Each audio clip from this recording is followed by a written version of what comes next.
Assalamualaikum warahmatullahi wabarakatuh. Perkenalkan, nama saya Yuwana Dwi Agustin, SKM MKes, nomor induk dosen 0707087501. Pada kesempatan ini saya ingin menyampaikan bahwa saya adalah salah satu dosen di UTAS Bondowoso, yaitu di program studi D3 Keperawatan. Pada kesempatan ini saya akan menjelaskan tentang pernyataan diri dosen unjuk kerja Tridharma perguruan tinggi, khususnya di bidang pengajaran. Mata kuliah yang saya ampu adalah mata kuliah promosi kesehatan dengan bobot mata kuliah 2 SKS. Kemudian saya akan menjelaskan tentang rencana pembelajaran semester, bahwa mata kuliah promosi kesehatan dengan kode WAT 204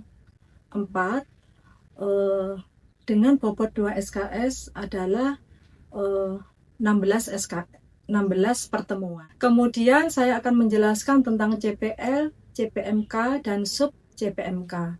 Yang pertama, CPL yang dibebankan pada mata kuliah yaitu program studi D3 Keperawatan UTAS Bondowoso merupakan pendidikan vokasi yang menghasilkan lulusan perawat vokasional, dan menurut KKNI lulusan Diploma 3 Keperawatan berada pada jenjang kualifikasi 5, yaitu yang pertama, mampu menyelesaikan pekerjaan di lingkup luas, kemudian memilih metode yang sesuai dengan beragam pilihan yang sudah maupun yang belum baku dengan menganalisis data, serta mampu menunjukkan kinerja dengan mutu dan kualitas yang terukur sesuai dengan unggulan visi dan misi.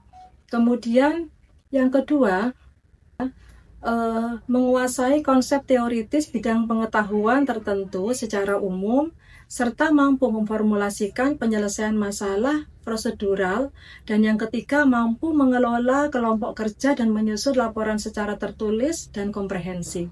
Yang keempat, mampu mempertanggungjawabkan pada pekerjaan di bidang keahliannya secara mandiri dan dapat diberi tanggung jawab atas pencapaian hasil kerja kelompok. Selanjutnya untuk CPMK 1 yaitu mahasiswa mampu menguasai konsep, prinsip, dan teknik promosi kesehatan. Kemudian untuk CPMK 2, mahasiswa mampu melaksanakan promosi kesehatan yang meliputi strategi, perencanaan, pelaksanaan, dan monitoring serta evaluasi untuk meningkatkan pola hidup sehat klien dan menurunkan angka kesakitan. Selanjutnya, sub CPMK atau kemampuan akhir yang direncanakan: 1. Mampu memahami pengertian, upaya, dan area tindakan promosi kesehatan. 2. Mampu menjelaskan 5 strategi pendekatan promosi kesehatan. 3. Mampu memahami perencanaan promosi kesehatan. 4. Mampu memahami konsep monitoring dan evaluasi promosi kesehatan. 5. Mampu memahami konsep perilaku hidup bersih dan sehat. 6. Mampu mengaplikasikan promosi kesehatan dalam asuhan keperawatan, baik itu pada individu, kelompok, maupun masyarakat. Deskripsi dari mata kuliah promosi kesehatan, yaitu mata kuliah ini memberikan pemahaman kepada mahasiswa tentang bagaimana konsep, prinsip, dan teknik promosi kesehatan yang meliputi strategi, perencanaan, pelaksanaan, dan monitoring serta evaluasi. Metode pembelajaran yang dikembangkan untuk memberikan pengalaman belajar bagi mahasiswa di dalam mengaplikasikan promosi kesehatan, yaitu nanti dalam asuhan keperawatan baik pada individu, keluarga, kelompok, maupun masyarakat. Nah, untuk bahan kajian, yang pertama adalah konsep dasar promosi kesehatan. Kemudian yang kedua, 5 strategi pendekatan promosi kesehatan. Yang ketiga, perencanaan promosi kesehatan. Yang keempat, monitoring dan evaluasi promosi kesehatan. Yang kelima, konsep perilaku hidup bersih dan sehat atau biasanya disebut PHBS. Kemudian yang keenam adalah aplikasi promosi kesehatan dalam asuhan keperawatan, baik itu pada individu, kelompok, maupun masyarakat. Untuk topik pembahasan, yaitu yang pertama, konsep dasar dari promosi kesehatan, mulai dari pengertian promosi kesehatan, upaya promosi kesehatan, kemudian area tindakan promosi kesehatan yang meliputi 1. Membangun kebijakan kesehatan publik, 2. Menciptakan lingkungan yang mendukung kesehatan, 3. Pemberdayaan masyarakat, yang keempat mengembangkan kemampuan personal, yang kelima berorientasi pada layanan kesehatan, yang keenam meningkatkan tanggung jawab sosial terhadap kesehatan, yang ketujuh meningkatkan konsolidasi dan memperluas kerjasama bidang kesehatan, yang kedelapan membangun infrastruktur yang kuat. Kemudian topik bahasan yang kedua yaitu 5 strategi pendekatan promosi kesehatan, meliputi yang pertama adalah primary healthcare, kemudian yang kedua pendidikan kesehatan dan perubahan perilaku, yang ketiga partisipasi pendidikan kesehatan, yang keempat community action, yang kelima socio-ecological promotion. Selanjutnya, perencanaan promosi kesehatan terdiri dari penyusunan SAP, kemudian pengembangan media promosi dan metode serta teknik promosi kesehatan. Yang keempat, monitoring dan evaluasi promosi kesehatan, yaitu dengan formative evaluation, proses evaluation, dan impact evaluation, serta outcome evaluation. Selanjutnya, untuk daftar pustaka yang digunakan, yaitu milik Sukijono Taatmojo dengan judul buku Pendidikan Kesehatan, kemudian selanjutnya yaitu buku Promosi Kesehatan, Teori dan Aplikasinya, dan buku yang sudah saya buat sendiri yaitu dengan judul Promosi Kesehatan. Selanjutnya untuk media pembelajaran, software kita menggunakan Microsoft Office, kemudian hardware-nya menggunakan LCD dan proyektor. Kemudian untuk pertemuan di dalam proses pembelajaran, pertemuan pertama yaitu bagaimana tentang memahami pengertian, upaya dan area tindakan promosi kesehatan. Selanjutnya, untuk pertemuan kedua dan ketiga yaitu memahami 5 strategi pendekatan promosi kesehatan. Kemudian pertemuan ke-5 dan ke-6 memahami perencanaan promosi kesehatan, dan kemudian pertemuan ke-7 dan 8 yaitu memahami konsep perilaku hidup bersih dan sehat. Kemudian pertemuan ke-9 dan ke-10 yaitu mengaplikasikan promosi kesehatan dalam asuhan perawatan pada individu, keluarga, kelompok, dan masyarakat. Baik, saya kira itu yang bisa saya sampaikan. Terima kasih. Saya akhiri. Assalamualaikum warahmatullahi wabarakatuh. Pagi.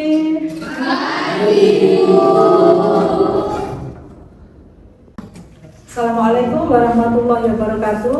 Waalaikumsalam warahmatullahi wabarakatuh. Bagaimana keadaan hari ini? Sehat semuanya? Sehat. Baik, sebelum perkuliahan kita mulai, kita sebaiknya berdoa terlebih dahulu ya. Silakan dipimpin berdoa. Salah satu. Persiapan duduk. Siap. Berdoa mulai.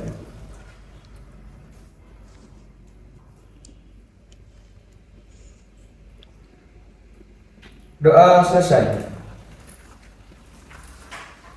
Baik, untuk pagi hari ini kita lanjutkan untuk mata kuliah promosi kesehatan ya, dengan pokok bahasa yaitu aplikasi promosi kesehatan. Kita melanjutkan pertemuan yang kemarin, yaitu saat ini adalah pertemuan yang kelima. Ya, tentunya mahasiswa sudah belajar tentang apa itu tentang promosi kesehatan. Seperti itu ya, kita review sedikit, yaitu tujuan promosi kesehatan adalah meningkatkan kualitas kesehatan masyarakat, yaitu dengan cara mendidik dan memotivasi baik individu, kelompok maupun masyarakat untuk mengadopsi bagaimana perilaku hidup bersih dan sehat, seperti itu ya. Untuk promosi kesehatan itu sendiri, untuk pendidikan upaya agar masyarakat akhirnya berperilaku sehat dengan baik. Nah, bagaimana aplikasi promosi kesehatan baik itu di keluarga maupun di rumah tangga? Nah, ini tentunya nanti kita harus bekerja sama dengan tenaga kesehatan yang lain, juga ya, misalkan tenaga dari kesehatan lingkungan, ya, baik itu dengan PKK ataupun kader, baik itu kader posyandu, ya, ataupun dengan nakes yang lain seperti bidan, ya, kita secara bersama-sama melakukan kegiatan promosi kesehatan, yaitu sasaran utamanya adalah misalkan remaja putri, kemudian ibu hamil, ya, ibu yang memiliki anak-anak balita, dan juga misalkan kalau kelompok-kelompok itu bisa karang taruna, ya, contohnya seperti itu. Kemudian ada beberapa jenis kegiatan yang bisa kita lakukan di dalam kita melaksanakan promosi kesehatan, yaitu misalkan promosi kesehatan di rumah tangga, di masyarakat itu ada beberapa. Yang pertama, kita bisa melakukan penyuluhan kelompok secara terbatas. Yang dimaksud dengan penyuluhan kelompok secara terbatas yaitu baik dari segi sasaran maupun dari segi jumlah, ya, jumlah dari sasaran tersebut. Nah, kemudian penyuluhan kelompok secara massal atau secara skala besar. Nah, ini bisa dilakukan penyuluhan atau edukasi kesehatan dengan skala yang besar. Kemudian penyuluhan bisa dilakukan secara perorangan, yaitu antar teman ataupun pada saat kita kunjungan rumah kepada pasien atau dengan peer group education seperti itu, ya. Nah, kemudian kita bisa melakukan pemutaran video atau film yang menunjukkan bagaimana tentang edukasi kesehatan yang harus diadopsi oleh masyarakat, misalkan menerapkan perilaku hidup bersih dan sehat. Kemudian selanjutnya penyuluhan bisa dilakukan dengan metode demonstrasi seperti itu, ya, dan juga kita bisa menggunakan media-media pembelajaran, ya, misalkan poster, leaflet seperti itu, ya, dan yang terakhir adalah bisa kita melakukan bimbingan. Selanjutnya untuk promosi kesehatan, pencapaian perilaku PHBS di rumah tangga. Nah, ini sudah kita kenal, ya, istilah perilaku hidup bersih dan sehat. Tentunya ada beberapa yang harus kita capai di dalam PHBS, yaitu ada sekitar 10, ya. Ada sekitar 10, yaitu pertama tentang persalinan ditolong oleh sosial. Jadi bagaimana persalinan itu harus ditolong oleh nakes, ya, tidak boleh persalinan ditolong oleh non tenaga kesehatan, itu, ya. Upayakan bagaimana masyarakat mempunyai kesadaran, ya, supaya pertolongan persalinan itu harus ditolong oleh nakes. Kemudian yang kedua yaitu memberikan ASI eksklusif seperti itu, ya. Kemudian yang ketiga selanjutnya, ya, baik yang kedua adalah memberikan ASI eksklusif, ya. Untuk selanjutnya yaitu menimbang balita setiap bulan. Apa keuntungannya atau manfaatnya kita harus menimbang balita setiap bulan, yaitu kita mengetahui pertumbuhan dari bayi, ya, dari balita, baik itu dari berat badannya, yang bagaimana setiap bulannya supaya ada upaya untuk misalkan menaikkan berat badan balita. Seperti itu, ya. Kemudian yang keempat adalah menggunakan air bersih, ya. Yang kelima mencuci tangan dengan air bersih dan sabun, ya. Kemudian yang keenam yaitu menggunakan jamban sehat. Di masyarakat diharapkan semua sudah menggunakan jamban sehat, ya, sudah memiliki jamban sehat, ya, tidak MCK di sungai, ya, seperti itu. Kemudian yang ketujuh adalah memberantas suntik demam berdarah di rumah setiap seminggu sekali. Jadi membersihkan, menguras, ya, bak mandi, yaitu 1 minggu 1 kali, ya. Kemudian yang kedelapan makan buah dan sayur setiap hari, ya. Yang ke-9 yaitu melakukan aktivitas fisik setiap hari, dan yang ke-10 tidak merokok di dalam rumah. Baik, dari 10 PHBS yang sudah Bu Yana sampaikan, silakan apakah ada yang ingin ditanyakan? Izin bertanya, Ibu, yang dimaksud dengan ASI eksklusif itu apa, ya, Bu? Ya, baik, ya. Jadi mungkin ada yang lain yang mau bertanya? Saya, Ibu. Ya, silakan. Untuk yang menggunakan air bersih itu apa, Ibu? Ya, baik, untuk pertanyaan yang pertama, ya, tentang memberikan ASI eksklusif, ya, yaitu artinya bahwa kita harus memberikan ASI eksklusif selama bayi yaitu usia 0 sampai 6 bulan, ya. Nah, baru setelah itu kita boleh memberikan MPASI atau makanan pendamping ASI seperti itu, ya. Nah, kemudian untuk pertanyaan yang kedua yaitu tentang menggunakan air bersih, ya. Masyarakat itu harus menggunakan air bersih untuk kebutuhan sehari-hari, ya, untuk dikonsumsi. Jadi bahwa sumber air yang bisa dikonsumsi itu ada dua ya, yaitu pertama ya clear water dan yang kedua adalah safe water. Nah, untuk yang bisa dikonsumsi adalah safe water atau air yang aman ya. Jadi dari safe water itu sendiri bahwa air itu sudah terbebas ya atau tidak terjadi pencemaran atau sudah memenuhi baik secara syarat fisik maupun bakteriologis seperti itu ya. Baik untuk cuci tangan pakai sabun ya. Nah ini CPPS atau CPPS kita beberapa waktu yang lalu sudah mempraktekkan. Apakah ada mahasiswa yang bisa mempraktekkan hari ini? Saya Ibu. Ya silakan maju ke depan Pak. Baik teman-teman, di sini saya akan mempraktekkan tentang bagaimana cara mencuci tangan. Yaitu ada 6 langkah teman-teman. Yang pertama, kita basahin tangan kita di bawah air mengalir. Sudah basah kan? Lalu kita beri sabun cair, sedikit saja. Kita gosok kedua telapak tangan. Lalu punggung-punggung tangan secara bergantian. Lalu sela-sela jari secara bergantian. Lalu mengunci kedua tangan secara bergantian. Lalu ibu jari diputar secara bergantian. Lalu kuku-kuku jari, ini ujung-ujungnya ya, diputar secara bergantian. Lalu dibilas. Lalu selesai. Nah, ada beberapa faktor. Yang pertama adalah fasilitas ya, atau sarana. Fasilitas atau sarana ini bisa mempengaruhi bagaimana masyarakat bisa merubah perilakunya seperti itu ya. Ada keinginan untuk merubah perilaku, tetapi fasilitas atau sarananya tidak tersedia. Nah itu juga tidak akan berhasil ya istilahnya, sulit akan dicapai seperti itu. Nah kemudian yang kedua adalah pengertian.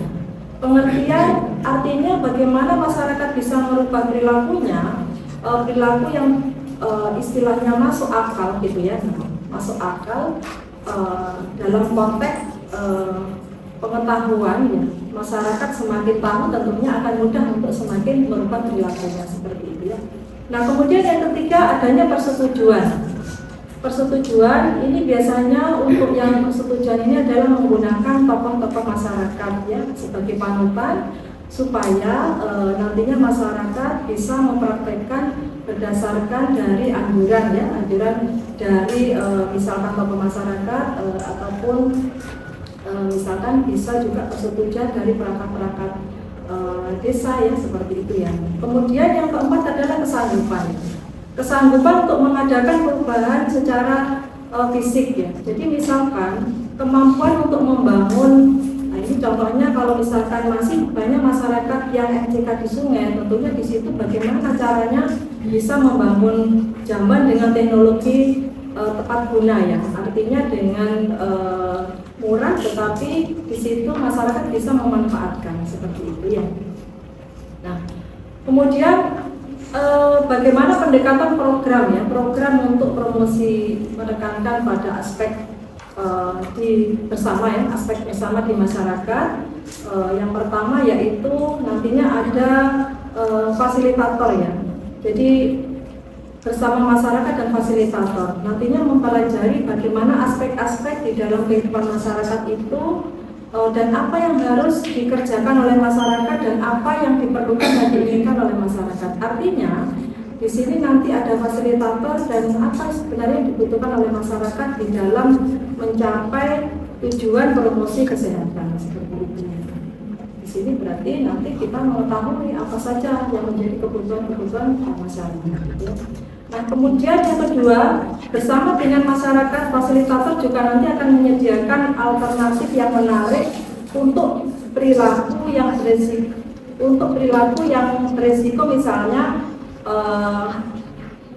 jamban keluarga gitu ya, dapat dibangun atau diadakan di masyarakat tentunya dengan efisien dan tepat guna ya, teknologi tepat guna di situ bisa digunakan secara aman dan nyaman oleh masyarakat. Dengan menyediakan fasilitas tersebut diharapkan masyarakat nanti akan merubah perilakunya ya secara bertahap dan nantinya akan bisa menggunakan MCK tidak. Baik, untuk selanjutnya yaitu bagaimana tentang strategi promosi kesehatan di masyarakat. program promosi kesehatan itu dilaksanakan secara terpadu dan berkesinambungan. Pertama, yaitu program ini direncanakan oleh masyarakat itu sendiri. Kemudian berdasar identifikasi dan analisis situasi yang dihadapi oleh masyarakat, dilaksanakan dan dikelola nantinya di masyarakat serta dimonitor oleh masyarakat. Kemudian yang kedua, dengan program promosi kesehatan itu ada pembinaan teknis ya, ada pembinaan teknis terhadap pelaksanaan program oleh tim teknis. Nah, ini biasanya kalau di masyarakat itu adalah di tingkat kecamatan ya. Kemudian yang ketiga, ada dukungan dan kemudahan di dalam pelaksanaan oleh tim lintas sektoral dan tim lintas program di tingkat kabupaten maupun provinsi ya. Nah, tentunya di sini nanti kita untuk strategi program promosi kesehatan itu membutuhkan dukungan pelaksanaan oleh tim, baik itu dari lintas program maupun lintas sektoral. Nah, kemudian yang keempat adalah advokasi di tingkat provinsi dan kabupaten ya, dari persetujuan seperti itu. Kemudian kita harus menjalin kemitraan juga di tingkat kecamatan ya, supaya program ini bisa berjalan dengan baik. Ya. Nah, kemudian adanya peningkatan kapasitas kelembagaan dan masyarakat, bagaimana supaya kita nantinya bisa memberdayakan kelembagaan dari masyarakat dan membantu di dalam melaksanakan program promosi kesehatan supaya bisa berjalan dengan baik. Selanjutnya, bagaimana aplikasi promosi kesehatan diterapkan di sekolah? Jadi di sekolah ini juga perlu mengenal tentang bagaimana promosi kesehatan seperti itu ya, karena memang itu kita sasarannya adalah seluruh lapisan masyarakat ya, baik itu mulai dari remaja nutri seperti tadi ya, nah, kemudian dari siswa sekolah seperti itu dan ibu hamil ya, karena itu kita menjadi sasaran. Ya. Aplikasi promosi kesehatan di sekolah merupakan upaya untuk menciptakan sekolah menjadi suatu komunitas yang mampu meningkatkan derajat kesehatan masyarakat. Nanti melalui sekolah kita ada 3 kegiatan ya, yaitu yang pertama menciptakan lingkungan sekolah yang sehat, kemudian yang kedua bagaimana menerapkan pemeliharaan dan pelayanan sekolah, kemudian yang ketiga adalah upaya pendidikan yang berkesinambungan. Nah, dari kegiatan tersebut biasanya disebut dengan trias UKS, begitu ya. Nah, kemudian bagaimana ciri-ciri sekolah yang menerapkan promosi kesehatan? Kalau menurut WHO itu ada 6 ciri bahwa sekolah itu dapat menjadi sekolah yang bisa mempromosikan atau meningkatkan kesehatan. Yaitu yang pertama, melibatkan semua pihak yang berkaitan dengan masalah kesehatan, yaitu mulai dari peserta didik, orang tua siswa, kemudian para tokoh masyarakat maupun juga organisasi yang ada di masyarakat. Kemudian yang kedua, berusaha bagaimana bisa menciptakan lingkungan sehat dan aman di sekolah, yaitu dengan pertama memperhatikan sanitasi dan air yang cukup seperti itu ya. Kemudian yang kedua, bebas dari segala bentuk tindak kekerasan. Kemudian yang ketiga, bebas dari pengaruh negatif, yaitu misalkan penyalahgunaan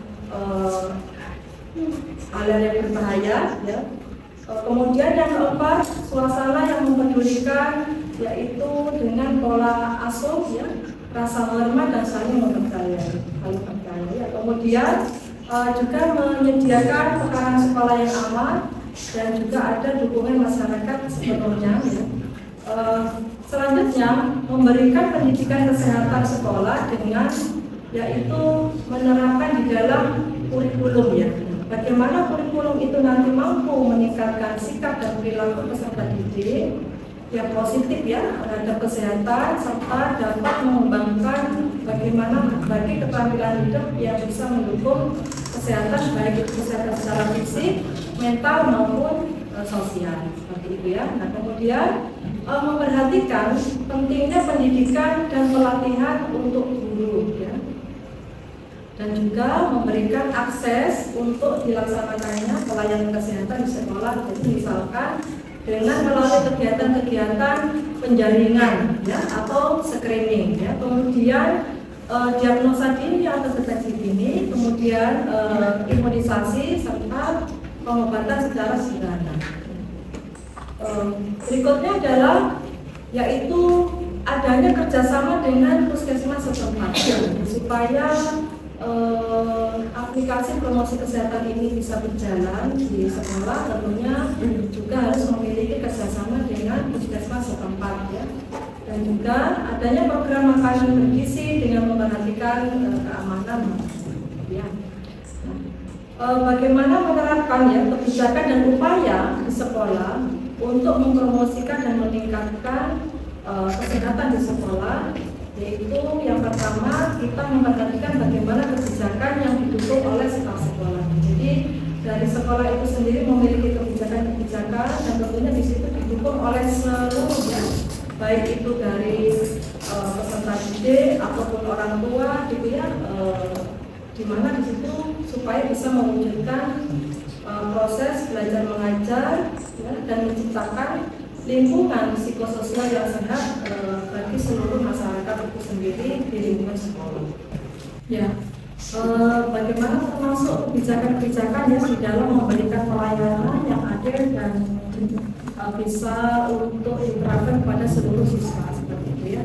Kemudian bekerja keras untuk ikut atau berperan meningkatkan kesehatan masyarakat, yaitu dengan pertama memperhatikan adanya masalah kesehatan yang terjadi di masyarakat. Jadi kita harus juga respect ya apa saja masalah-masalah kesehatan yang terjadi di masyarakat. Kemudian yang kedua, kita bisa berpartisipasi di dalam kegiatan-kegiatan yang berkaitan dengan kesehatan masyarakat. Untuk selanjutnya, bagaimana promosi kesehatan dalam pencapaian PHBS di sekolah.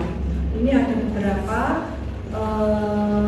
indikatornya yang sebenarnya hampir sama pada umumnya PHBS, baik itu yang diterapkan di keluarga ataupun di masyarakat dan di sekolah. Nah selanjutnya untuk promosi kesehatan dalam pencapaian PHBS yaitu misalkan kita memberdayakan untuk para pekerja ya. Untuk para pekerja berarti di tempat kerja ini ya.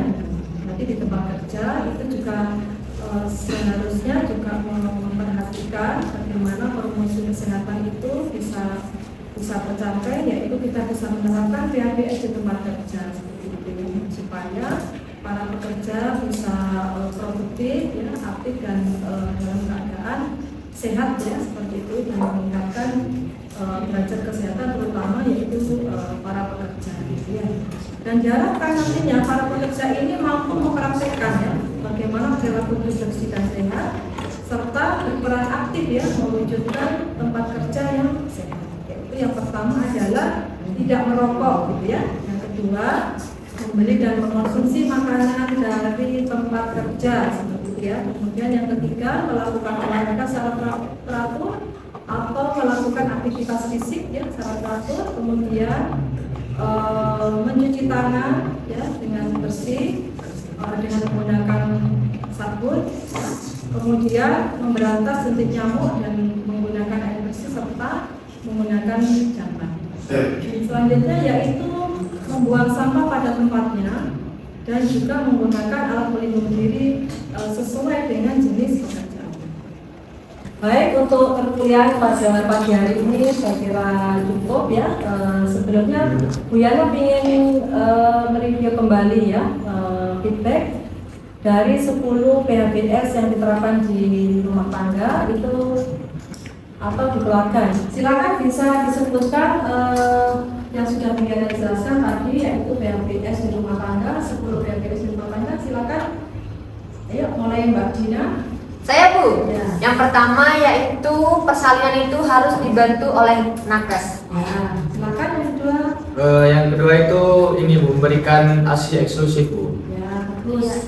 Yang ketiga itu ini Bu, membuang sampah pada tempatnya. Baik, saya kira cukup ya untuk perkuliahan hari ini. Terima kasih atas perhatiannya. Selamat belajar dan tetap semangat. Saya akhiri. Assalamualaikum warahmatullahi wabarakatuh. Waalaikumsalam warahmatullahi wabarakatuh. Terima